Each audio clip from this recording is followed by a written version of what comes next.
Matahari baru saja naik saat Danu melangkah melewati jalan tanah yang becek di kampungnya.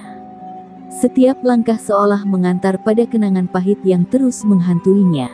Sejak kecil, ia dikenal bukan karena prestasi, melainkan karena sering tertinggal di kelas. Itu si Danu, anak yang rankingnya selalu dari bawah. Bisik-bisik warga masih terngiang jelas meski ia sudah lulus SMA bertahun lalu. Lebih menyakitkan lagi, hinaan itu tak hanya datang dari luar, tapi juga dari gurunya sendiri yang pernah berkata, "Kamu gak akan bisa jadi apa-apa, Danu. Belajar aja malas." Setiap pagi, Danu mendorong gerobak peralatannya menuju tempat cuci motor sederhana di depan rumahnya. Lembaran seng berkarat menjadi atap, dan drum bekas cat dijadikan kursi tunggu pelanggan, yang nyaris tak pernah ada. Anak-anak kecil sering lewat dan mengejek, "Cuci motor kok sepi terus, Bang? Mending kerja di kota kayak orang-orang." Danu hanya tertawa kecil, menyembunyikan perih yang menyesakkan dada. Di dalam hatinya, ia selalu bertanya, apa hidupku memang hanya untuk ditertawakan? Ibunya, satu-satunya orang yang masih percaya padanya, telah lama meninggal dunia. Sejak itu, ia hidup sendiri, menafkahi dirinya dengan penghasilan tak seberapa dari mencuci motor dan kadang membantu mengantar sayur milik tetangga.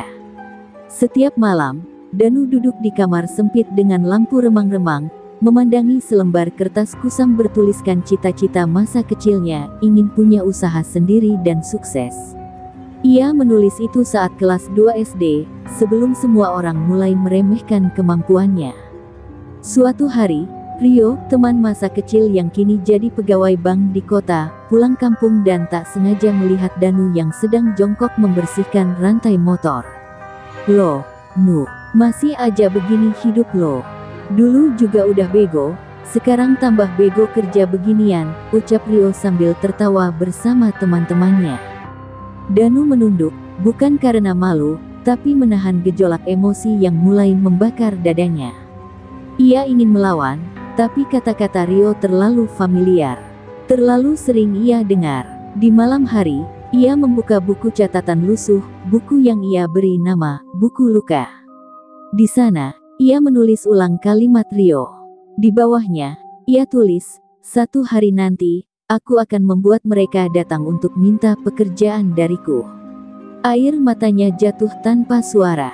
Tidak karena sedih, tapi karena ia sadar, kalau ia tidak segera berubah, hinaan itu akan jadi kenyataan abadi. Namun apa daya, saat ia mencoba memulai hal baru, tak banyak yang percaya. Saat ia menyebar brosur layanan antar jemput motor cuci, warga menertawakan. "Halah, gaya doang. Orang cuci motor kok pakai brosur segala." Bahkan Pak RT, yang dulu menggendongnya saat masih bayi, berkata sinis, "Danu mah gak usah neko-neko. Udah nasibnya segitu aja." Tapi malam itu, Danu menatap bintang di langit kampung yang kelam. Ia genggam erat catatannya. Ia tahu, hidupnya bukan tentang siapa yang paling cepat sukses, tapi siapa yang paling kuat bertahan di tengah hujan ejekan. Dan di dadanya, perlahan muncul bara kecil, tekad untuk membuktikan bahwa hinaan bisa berubah menjadi pelita. Malam itu ia tidak tidur. Ia mulai menonton video tentang bisnis kecil, membaca artikel yang ia simpan di HP tua, dan mencatat ide-ide sederhana. Di tengah kampung yang tidur lelap, Danu bangkit dalam diam, dengan luka, dengan amarah, dan dengan satu janji, ia tidak akan selamanya menjadi si bodoh dari kampung. Pagi itu, Danu menyadari sesuatu, jika ia terus hidup untuk membuktikan pada orang lain bahwa ia bisa, ia akan kelelahan. Maka, sejak hari itu, ia mulai bangkit bukan lagi karena hinaan, tapi karena keyakinan bahwa dirinya juga layak untuk hidup lebih baik. Ia kembali mendorong gerobaknya, tapi kali ini dengan langkah yang berbeda, lebih tegap, meski luka masih menempel di dada. Di sela waktu mencuci motor, ia mulai membawa buku catatannya, mencuri waktu belajar dari internet lewat HP retaknya. Koneksi internet yang lambat, baterai HP yang cepat habis, hingga sering diejek karena sok sibuk padahal cuma cuci motor, tak menyurutkan semangatnya. Ia bahkan pernah dicibir saat menonton video tentang manajemen bisnis sambil membersihkan ban motor pelanggan. "Cuci motor aja belum bener, udah belajar bisnis," kata tetangga sebelah. Tapi Danu tersenyum tipis. Ia tahu, setiap ejekan yang masuk adalah bensin bagi bara dalam dirinya. Suatu sore yang gerimis, ia melihat seorang bapak tua lewat dengan gerobak penuh barang bekas. Mereka sempat berbincang sebentar. Si bapak bercerita bahwa dulu ia punya toko sendiri, tapi bangkrut karena terlalu percaya pada orang lain. Kalimat bapak itu menggema di hati Danu, "Orang boleh meremehkanmu, tapi jangan kau percaya mereka lebih dari kau percaya pada dirimu sendiri." Sejak hari itu, ia mulai menuliskan kutipan inspiratif di tembok biliknya, seperti perisai melawan keraguan. Setiap malam, ia menetapkan 1 jam khusus waktu belajar. Di situ, ia tak sekadar membaca atau menonton, tapi mencatat, menggambar rencana, dan mengatur skema usaha masa depannya. Ia bahkan mencoba mendesain logo usahanya sendiri, gambar tetesan air yang menyapu debu dari motor, dengan nama sederhana dan luas, bersih dari hati. Di desa kecil yang menganggap impian sebagai lelucon, Danu memilih untuk tetap bermimpi. Namun, hidup tak langsung memberi hasil. Beberapa kali ia mencoba menambahkan layanan booking lewat WhatsApp, tapi tak ada yang menghubungi. Brosur yang ia sebarkan ditiup angin, diinjak anak-anak. Bahkan, HP-nya rusak karena tercebur saat mencuci motor.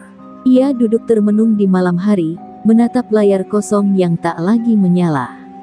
Tapi kali ini, ia tidak menangis. Ia hanya berkata pelan, "Tuhan, kalau ini ujian, berarti aku sedang diuji karena Engkau masih peduli." Di tengah keputusasaan, datang kejutan kecil. Seorang pelanggan dari desa sebelah datang dan berkata, "Saya dengar dari adik saya, katanya cucian motormu bersih banget dan murah. Bisa antar jemput?" Hati Danu bergetar. Itu kali pertama jasanya disebut dalam konteks pujian. Ia langsung menyanggupi dengan semangat, meski kakinya gemetar karena sudah terlalu lelah bekerja seharian. Malam itu, Danu duduk di bangku kayu depan rumah, menatap langit yang bersih tanpa awan. Untuk pertama kalinya, ia merasa langkah kecilnya mulai terlihat. Ia tahu jalan menuju sukses masih jauh, tapi api dalam dirinya kini lebih terang dari sebelumnya. Ia mencoret 1 kalimat di buku lukanya, "Dan cuma buang-buang waktu." Di bawahnya, ia menulis, "Waktu yang kupakai adalah batu yang kutumpuk untuk pijakan masa depan." Esoknya, ia bangun lebih awal. Bukan lagi sekadar untuk mencuci motor, tapi untuk membangun impian yang mulai tumbuh dari luka. Danu tak lagi sekadar ingin membuktikan pada orang lain.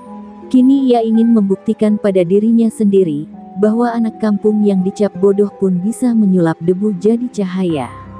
Musim hujan tiba lebih cepat dari perkiraan.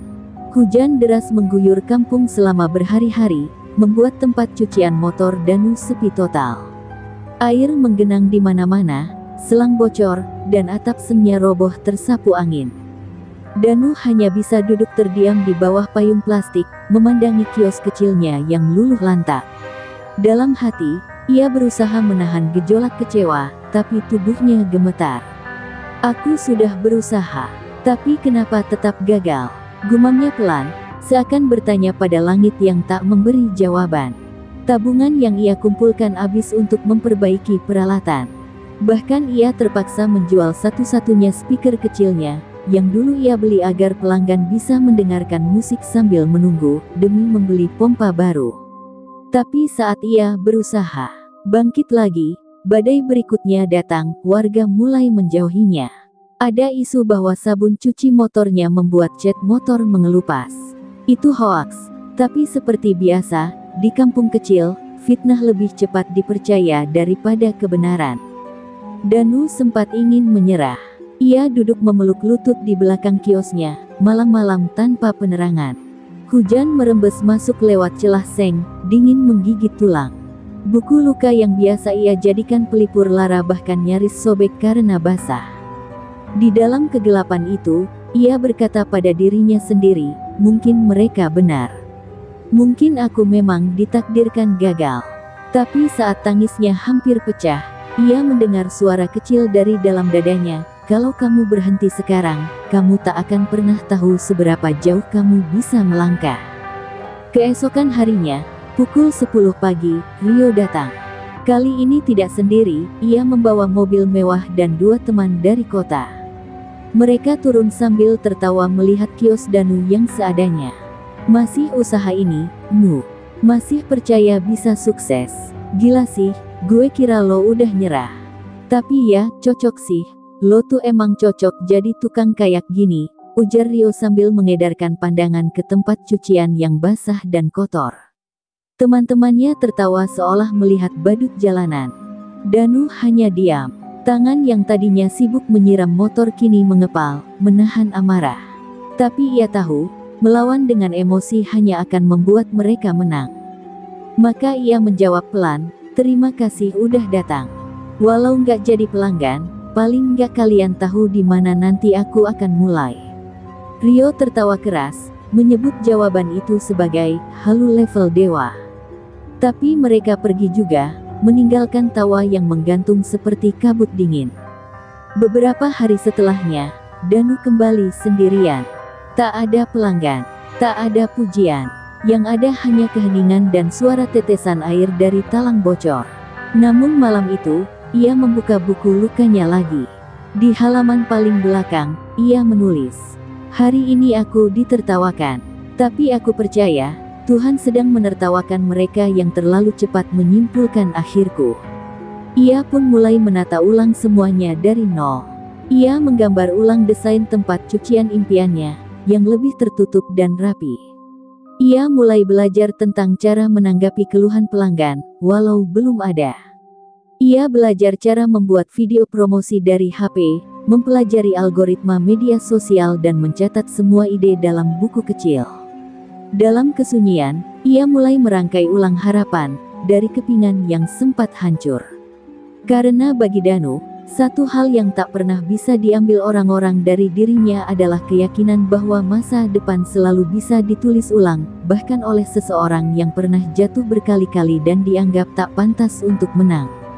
Pagi itu, matahari menyelinap pelan di balik kabut. Danu bangun lebih awal dari biasanya. Ia tak lagi bangun karena rutinitas, tapi karena rasa lapar yang berbeda, lapar untuk berubah. Ia meminjam palu milik Pak Sarno, tukang bangunan setempat, lalu mulai membenahi kios cucinya sendiri. Seng-seng berkarat ia cat ulang dengan sisa cat tembok yang ia minta dari rumah warga. Bahkan papan nama yang dulu hanya tulisan spidol di triplek, kini diganti dengan papan kecil bertuliskan, dan luas, bersih dari hati. Bukan mewah, tapi penuh semangat. Saat para tetangga masih mencibir, anak-anak muda mulai memperhatikan. 2 remaja pengangguran, Rangga dan Ucup, yang biasa nongkrong di warung kopi, suatu hari datang dan bertanya, "Bang, bisa ngajarin kami juga?" Danu terkejut, tapi hatinya hangat. "Kalau kalian mau kerja keras dan gak malu kotor, ayo." Mereka bertiga mulai menjalankan Danuwas bersama. Tak ada gaji tetap, tapi mereka dibayar dengan makan siang dan sedikit uang dari setiap pelanggan yang datang. Danu mulai mengatur sistem kerja, 1 menyiram, 1 mengelap, 1 melayani pelanggan. Ia juga mengatur jadwal antar jemput motor pelanggan dengan sepeda motor pinjaman. Walau sederhana, pelayanannya membuat pelanggan merasa dihargai. Suatu ketika, seorang pelanggan berkata, "Saya belum pernah lihat tempat cuci motor sekecil ini, tapi pelayanannya seperti di kota." Danu tak berkata apa-apa. Tapi malam itu, ia menangis diam-diam di belakang kios, bukan karena sedih, tapi karena haru. Dengan bantuan Rangga dan Ucup, Danu belajar membuat akun media sosial untuk usahanya. Mereka merekam video sederhana, proses mencuci motor, testimoni pelanggan, dan behind the scenes usaha kecil mereka. Salah satu video itu, yang menunjukkan bagaimana Danu mencuci motor sambil mengajari Ucup membaca tulisan di brosur, tiba-tiba viral di TikTok. Komentar berdatangan, inspiratif, salut sama semangatnya, andai semua orang kerja sepenuh hati kayak Mas ini. Tak butuh waktu lama, pelanggan dari desa sebelah mulai berdatangan. Beberapa bahkan rela menunggu giliran berjam-jam hanya untuk mencoba layanan mereka. Danu mulai berpikir untuk menyewa lahan kecil agar tempat cuci tidak becek saat hujan. Ia berdiskusi dengan Pak RW dan dengan keberanian yang dulu tak ia punya, ia ajukan proposal sederhana. Tak disangka, kali ini ia disambut hangat. Orang-orang mulai melihatnya bukan sebagai si bodoh dari kampung, tapi sebagai pemuda yang bikin perubahan. Rio mendengar kabar itu. Ia pulang kampung lagi, tapi kali ini tanpa mobil mewah. Usahanya di kota terkena PHK massal dan bisnis kecilnya bangkrut karena pandemi. Melihat kios Danu yang sekarang rapi, ramai, dan hidup, wajah Rio berubah kaku. Ia menyapa dengan ragu, "Nu, lama nggak ketemu. Gokil sih sekarang tempat lo. Keren." Danu menatapnya tenang, lalu menjawab, "Terima kasih. Dulu kata-katamu bikin aku ingin berhenti. Tapi sekarang, aku bersyukur pernah dihina. Karena kalau enggak, aku nggak akan segigih ini." Saat Rio pergi dengan kepala tertunduk, Danu duduk di kursi kayunya, dikelilingi Rangga dan Ucup yang sedang makan gorengan. Ia menatap langit senja dan berkata lirih, "Ternyata, perubahan gak butuh sorak-sorai. Cukup satu tekad yang gak mati, dan satu langkah kecil yang gak berhenti." Di hadapannya, motor-motor berderet menunggu giliran dicuci. Bukan hanya motor yang dibersihkan hari itu, tapi juga luka dalam dirinya yang perlahan mulai sembuh. Ia belum sepenuhnya menang, tapi untuk pertama kalinya, Danu merasa ia benar-benar hidup. Suatu pagi yang cerah, Danu baru saja selesai mencuci motor pelanggan saat sebuah mobil hitam berhenti di depan kiosnya. Seorang pria berpenampilan rapi turun, memperkenalkan diri sebagai Andre, perwakilan dari sebuah perusahaan otomotif lokal yang sedang mencari mitra cuci motor untuk program CSR mereka. "Kami lihat video Anda viral, dan jujur, kami tertarik. Kami butuh orang seperti Anda, yang bekerja dengan hati." Danu sempat terdiam. Tak pernah terbayang, dari tempat sekecil ini, ia bisa dilirik oleh orang-orang dari kota.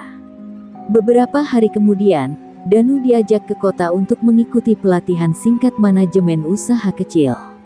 Itu kali pertama ia naik kereta, mengenakan kemeja rapi, dan duduk dalam ruangan ber-AC di mana orang-orang menyebutnya dengan panggilan Pak Danu. Awalnya ia canggung, bahkan merasa tak pantas duduk di sana. Tapi saat ia mulai bercerita tentang awal mula dan UAS, ruangan mendadak hening. Semua mata memandang kagum. Beberapa bahkan meneteskan air mata. Sepulang dari pelatihan, ia membawa pulang bukan hanya sertifikat, tapi juga kepercayaan diri baru. Ia berkumpul dengan Rangga dan Ucup, lalu berkata, "Kita akan buat Danuwas jadi lebih dari sekadar tempat cuci motor.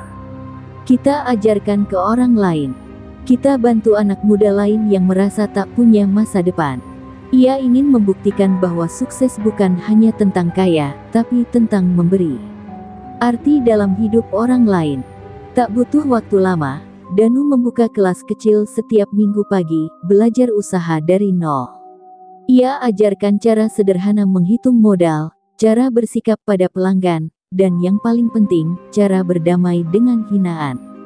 Remaja-remaja kampung yang dulu menertawakannya, kini duduk di tikar, mencatat dengan serius setiap kata-katanya. "Dulu aku bodoh, tapi aku nggak berhenti belajar. Kalau kalian juga mau, kita bisa sukses bareng-bareng," katanya dengan suara bergetar. Namun saat semuanya tampak mulai stabil, ujian datang lagi. Salah satu pengusaha cuci motor dari kota membuka cabang di dekat kampung, dengan fasilitas lengkap, mesin modern, dan promo besar-besaran. Pelanggan Danu mulai berkurang drastis. Beberapa warga kembali berkata, "Udah, Nu. Kamu kalah telak. Usaha kecil nggak bisa lawan mesin." Sakit rasanya, seperti dilukai dua kali. Tapi kali ini Danu tidak terpukul. Ia hanya tersenyum dan menjawab, "Kalau mereka jual teknologi, aku akan jual hubungan." Danu tak menurunkan harga. Ia justru memperkuat pelayanan. Ia mulai memberi bonus cuci gratis bagi pelanggan setia, menyediakan teh hangat untuk yang menunggu, dan selalu menyapa dengan tulus. Ia juga tak segan membantu lansia mengelap motor mereka sendiri jika tak punya cukup uang. Perlahan, pelanggan kembali, bukan karena murah, tapi karena merasa dihargai. Danu paham, di balik besi dan mesin, tetap hati manusia yang jadi penentu. Suatu hari, Andre dari kota kembali datang dan berkata, "Pak Danu, bagaimana kalau kita buka cabang dan luas di kota, tapi tetap dengan konsep khas kampung dan pelayanan tulus itu?" Danu terdiam lama. Ia memandangi kios tuanya, Rangga dan Ucup yang sedang menyiram motor, anak-anak muda yang sedang mencatat di bawah pohon jambu. Ia tahu, ini kesempatan besar, tapi juga tanggung jawab besar. Ia menarik napas dan menjawab, "Saya mau, asalkan ini bukan soal uang. Ini soal harapan." Di hari itu, Danu menatap ke depan. Bukan lagi sebagai pemuda yang ingin membuktikan pada dunia bahwa ia bisa, tapi sebagai seseorang yang kini tahu, kesuksesan sejati adalah saat kau bisa membawa orang lain bangkit bersamamu. Dan di balik matahari yang terbit perlahan, Danu sadar perjalanan masih panjang, tapi langkahnya sudah tak lagi sendiri. Danuwas cabang kota resmi dibuka 3 bulan kemudian. Tempatnya tak besar, tapi penuh dengan sentuhan khas. Dindingnya dihiasi foto-foto perjuangan Danu di desa, kutipan motivasi dari buku lukanya, dan ucapan terima kasih dari pelanggan pertama. Di sana, Danu berdiri sebagai mentor, bukan sekadar pemilik. Ia merekrut anak-anak muda dari kampung sekitarnya yang nyaris putus sekolah, memberi mereka pelatihan, gaji layak, dan yang paling penting, harapan. Di antara mereka ada Ricky, seorang remaja pemurung yang dulunya terlibat tawuran dan dianggap sampah masyarakat. Saat pertama kali datang, ia menunduk, menolak bersalaman, dan hanya berkata, "Saya cuma mau kerja." Nggak usah banyak omong. Tapi Danu tahu luka itu. Ia tahu rasa malu yang membuat seseorang bersikap dingin. Ia menepuk bahu Ricky dan menjawab, "Di sini nggak ada yang lebih rendah. Kita semua sama-sama pernah diremehkan." Perlahan, Ricky berubah. Ia mulai tersenyum, belajar menerima kritik, bahkan suatu hari terlihat mengajari rekan barunya cara menyikat ban dengan benar. Danu menyadari, yang ia bangun bukan hanya tempat usaha, tapi tempat tumbuhnya jiwa-jiwa yang pernah dipatahkan dunia. Setiap kali ia melihat anak-anak muda itu bekerja dengan semangat, hatinya hangat. Bukan karena omset, tapi karena ia telah menjadi jembatan. Namun tak semua berjalan mulus. Banyak yang mencibir usahanya di kota hanya sebagai pencitraan. "Ah, Danu itu cuma numpang viral," ucap salah satu warganet di kolom komentar video dokumenter singkat tentang dirinya. Komentar pedas lainnya bahkan menyebut, dulu miskin cocoknya tetap di kampung. Gaya doang ke kota. Danu membaca semua itu dengan dada sesak. Tapi seperti biasa, ia menulis komentar paling menyakitkan itu di buku lukanya, lalu menuliskan balasannya, "Semua bisa mencibir, tapi tidak semua bisa menciptakan harapan." Suatu malam, saat Danu hendak pulang ke desa, ia menemukan sebuah amplop tergelincir di bawah meja tempat pelatihan. Isinya, surat tulisan tangan dari Ricky. "Bang Danu, dulu saya ingin mati. Nggak ada yang percaya saya bisa jadi lebih baik. Tapi Bang kasih saya tempat, kasih saya kepercayaan. Sekarang saya punya alasan untuk bangun pagi. Terima kasih sudah bukakan jalan." Surat itu basah oleh air mata Danu. Ia sadar, perjuangannya tak sia-sia. Ia tidak hanya menyelamatkan hidupnya sendiri, tapi juga orang lain. Sesampainya di kampung, ia kembali ke kios kecil pertamanya. Kini tempat itu dijaga oleh Ucup dan Rangga, yang dengan bangga menyebut diri mereka tim pusat. Warga yang dulu meremehkan kini sering mampir untuk sekadar menyapa atau menawarkan bantuan. Bahkan Pak RT yang dulu pesimis, kini berkata, "Kita bangga punya anak kampung yang bisa mengangkat nama desa." Danu hanya tersenyum, lalu menatap tempat cucian itu seperti menatap sahabat lamanya. Sore itu, Danu berdiri di depan papan kayu tempat ia dulu menuliskan mimpi. Kini papan itu telah penuh dengan coretan tangan anak-anak muda yang belajar darinya. Di sana tertulis harapan, cita-cita, dan tekad. Dan di tengah papan itu, ada satu tulisan besar yang tak pernah ia hapus, biar hinaan jadi cambuk, biar bukti jadi jawaban. Danu tahu, jalannya belum selesai. Tapi kini ia melangkah bukan hanya untuk dirinya sendiri. Ia berjalan membawa obor bagi mereka yang dulu, seperti dirinya, hanya dianggap bayangan. Hari itu, langit kota diguyur hujan deras. Danu sedang mempersiapkan materi untuk menjadi pembicara di sebuah seminar kewirausahaan nasional. Ia diundang bukan sekadar sebagai pemilik usaha sukses, tapi sebagai simbol perjuangan dari bawah.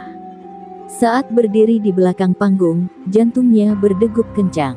Ia tak pernah bermimpi akan berdiri di hadapan ratusan orang, termasuk pejabat, pengusaha besar, dan tokoh pendidikan. Namun ketika namanya dipanggil, Danu melangkah mantap, membawa seluruh kisah hidupnya dalam satu napas panjang. Di atas panggung, ia tidak membaca teks. Ia berbicara dari hati. Ia menceritakan tentang kios kecil dari seng bekas, tentang hinaan yang dulu menjadi sarapan harian, tentang hari-hari ketika tak ada yang percaya ia bisa.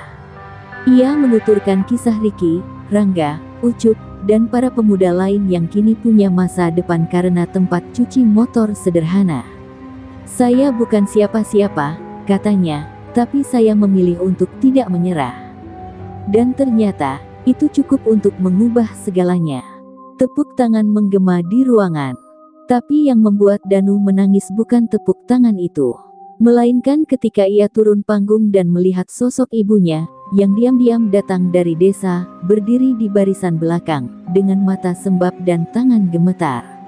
Ibu bangga, "Nu, maaf dulu ibu ragu. Ternyata anak ibu lebih kuat dari yang ibu kira."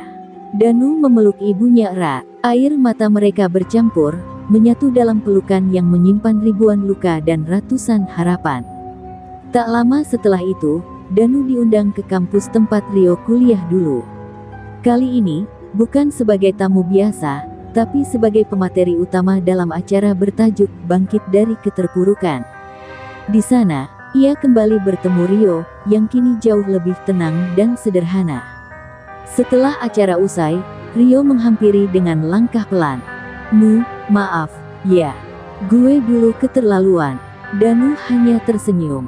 "Kalau lo nggak hina gue waktu itu, mungkin gue nggak akan sejauh ini. Jadi, terima kasih." Danu tak membalas dengan dendam.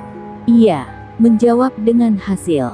Ia sadar bahwa pembalasan terbaik bukan dengan menjatuhkan, tapi dengan membuktikan bahwa luka bisa jadi bahan bakar, dan ejekan bisa jadi tangga. Sejak saat itu, ia tak lagi memikirkan siapa yang dulu menyakitinya. Ia fokus pada siapa yang bisa ia bantu hari ini. Usahanya berkembang menjadi yayasan kecil bernama Langkah Kecil Danu. Ia mendirikan cabang pelatihan kewirausahaan di beberapa desa, mengajak para pemuda membentuk komunitas penggerak ekonomi lokal. Ia tak lagi dipanggil anak kampung yang aneh, tapi pendobrak batas. Tapi bagi Danu, gelar terbesar tetap satu, orang biasa yang tak menyerah. Suatu malam, ia duduk di depan kios lamanya yang kini dijadikan ruang kenangan. Buku luka yang dulu penuh coretan kini dibingkai dan dipajang di dinding. Di halaman terakhir, ia menulis satu kalimat. "Aku pernah dihina karena aku tak punya apa-apa. Tapi hari ini, aku punya segalanya, karena aku tak membalas hinaan itu dengan dendam, tapi dengan bukti." Dan di balik semua pencapaian, satu hal yang tak pernah ia lupakan, bahwa perjalanan hebat selalu dimulai dari langkah kecil yang dipertahankan, meski dunia berkata, "Kamu tak akan bisa."